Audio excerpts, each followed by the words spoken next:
और राजस्थान के हर जिले से इस आयोजन में पार्टिसिपेशन करने आए हुए हमारे स्कूली शिक्षा के एथलीट्स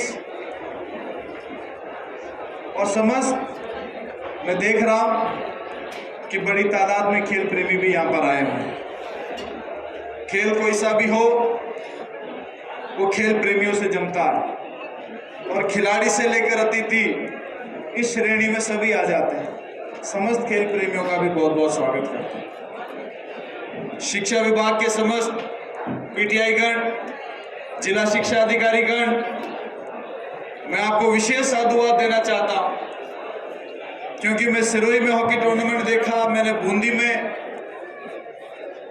एक टूर्नामेंट देखा स्टेट लेवल का, आपका जयपुर में स्टेट लेवल आर्चरी में मैं गया और इस बार जिस उत्साह के साथ में शिक्षा विभाग ने ये कंडक्ट किया है, इन बच्चों को खेलने का एक प्लेटफॉर्म दिया है, शिक्षा विभाग के सभी अधिकारी, सभी पीटीआई बहुत बहुत बधाई के और बहुत बहुत साधुवाद के पात्र।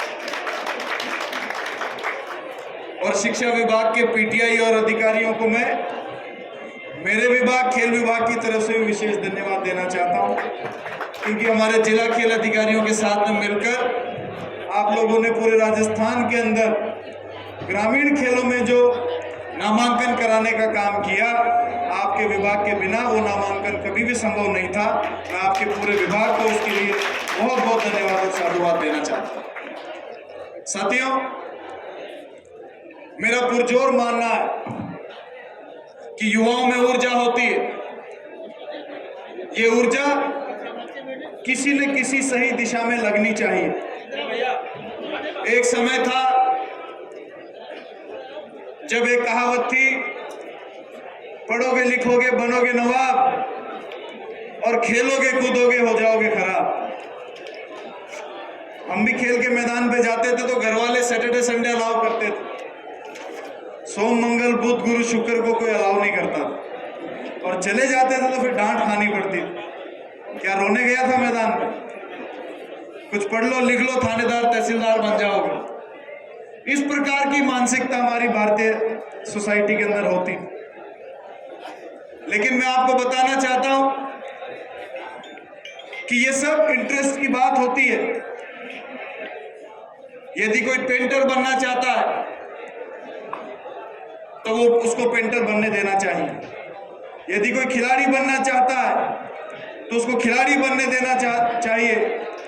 एक समय केवल डॉक्टर और इंजीनियरिंग फील्ड को फील्ड मानते थे और ज्यादा से ज्यादा यूपीएससी और सरकारी नौकरी। लेकिन आज बिजनेस मैनेजमेंट, चार्टर्ड अकाउंटेंट, ऐसे अनेकों इवेंट मैनेजमेंट के कोर्सेज हैं जिनके अंदर बच्चे अपना जीवन बना रहे हैं।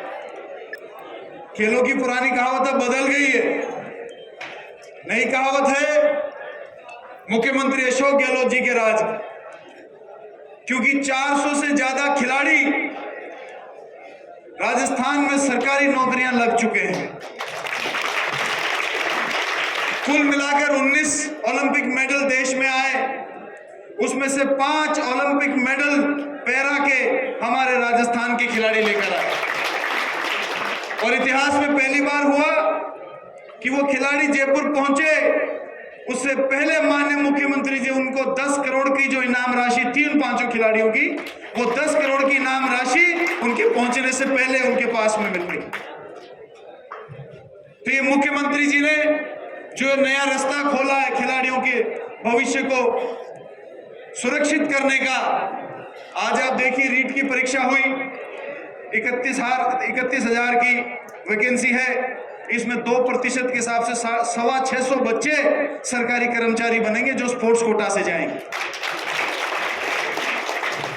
आउट ऑफ टर्न और 2% के अंदर जो स्पोर्ट्स कोटा है, इसकी एक और विशेषता है कि इसमें कोई लिखित एग्जामिनेशन नहीं होता, इसमें कोई इंटरव्यू नहीं है।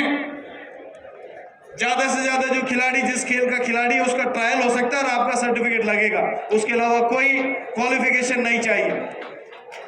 मैं समझता हूं कि ये रास्ता खिलाड़ियों के लिए खुल चुका है और अब आप देखेंगे, मैं इसका एक छोटा सा एग्जांपल आपको बताना चाहता हूं, बहुत छोटा सा। ये पॉलिसीज माननीय मुख्यमंत्री जी ने बनाई, उससे पहले जयपुर में 100 बच्चे प्रोफेशनल कबड्डी की प्रैक्टिस करते थे। आज केवल चौगान स्टेडियम में 1000 बच्चे प्रैक्टिस करते हैं और ऐसी 8 से 10 प्राइवेट एकेडमीज खुल गई जहां पर 400-400 500-500 बच्चे प्रैक्टिस करते हैं। जब खिलाड़ियों का पार्टिसिपेशन बढ़ेगा तो खेलों का स्तर अपने आप बढ़ जाएगा। कहां 100 बच्चे प्रैक्टिस करते थे, कहां 3 से 4000 बच्चे प्रैक्टिस कर रहे हैं, ऑटोमेटिक खेलों का स्तर बढ़ जाएगा। और नई परिभाषा राजस्थान में खिलाड़ियों में माननीय मुख्यमंत्री जी ने चरितार्थ कर दी है कि पढ़ोगे लिखोगे बनोगे नवाब, लेकिन खेलोगे कूदोगे बनोगे लाजवाब। आपके बाड़मेर के ही अभी मुझे माननीय अतिथि महोदय बता रहे थे, डायरेक्ट आउट ऑफ टर्न हमारी जो पॉलिसी है उसके तहत डीवाईएसपी आपके जिले से बने।